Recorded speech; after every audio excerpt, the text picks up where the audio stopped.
अस्सलामुअलैकुम, आप देख रहे हैं के न्यूज HD। मैं हूं हारिस अली शाह गिलानी। खबर शामिल करते हैं आरिफ वाला से। पंजाब हुकूमत की जानिब से 2 करोड़ रुपए के फंड से जारी करने के ऐलान के बावजूद आरिफ वाला के THQ अस्पताल का कार्डियक सेंटर फाल न हो सका। 16 साल से जेर तामीर कार्डियक सेंटर की इमारत खंडर बन चुकी है, जबकि दिल के मरीज इलाज के लिए भारी अखराजात बर्दाश्त करने पर मजबूर हैं। मजीद इस हवाले से जानते हैं शफीक फूल की इस रिपोर्ट में।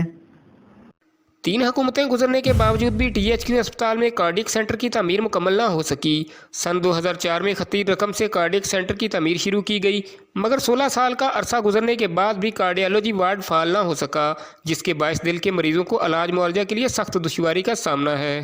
हुकूमत से हम दरख्वास्त करते हैं कि इसे जल्द से जल्द बनाया जाए। ये दिल के मरीज़ों के लिए है, क्योंकि ये शहर के जितने भी लोग हैं वो यहाँ से शिफ्ट साहिवाल, उकाड़ा, लाहौर में होते हैं। कार्डियक सेंटर को पाया तकमील तक पहुंचाने के लिए रवां साल पंजाब हुकूमत की जानब से 2 करोड़ रुपए के फंड्स जारी करने का ऐलान भी किया गया, मगर इस वार्ड पर ताहाल इफ्तिताही तख्ती न लग सकी। भूत बंगले का ये मंजर पेश कर रही है ये बिल्डिंग। और गुज़िश्ता दिनों अगर आप देखें तो हमारे जो पंजाब के चीफ मिनिस्टर हैं उस्मान बुज़दार साहब, उन्होंने 2 करोड़ रुपए की रकम का ऐलान किया था इस मंसूबे को पाया तकमील तक पहुंचाने के लिए, जो अभी तक इस पर नहीं लगाई गई। तो शहरियों का पंजाब हुकूमत से मुतालबा है कि कार्डियक वार्ड की तमीर मुकम्मल करके इसे फाल किया जाए ताकि दिल के मरीजों का बर वक्त इलाज हो सके।